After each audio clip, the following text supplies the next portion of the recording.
เอามาเสื้อรถบาทเนี้ยเอามาเสื้อรถเสื้อน้อยกับมาเสื้อรถดีเราเออพี่ของก้อนซะเงาหัวตัวนี้ต้องทำหนีเพราะอะไร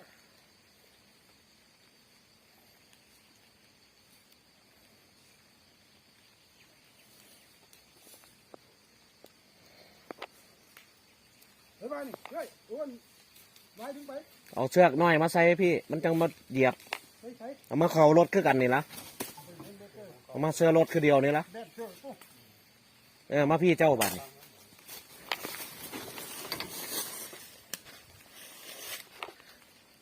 เอาเจ้าเอาเสือเข้าเนี่ย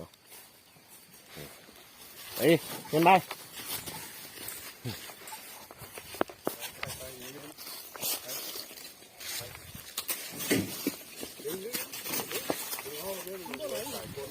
ทำไม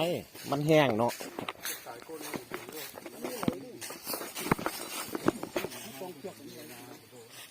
ไว้แต่งัวดึงมันก็มีไหลแล้วไปให้รถ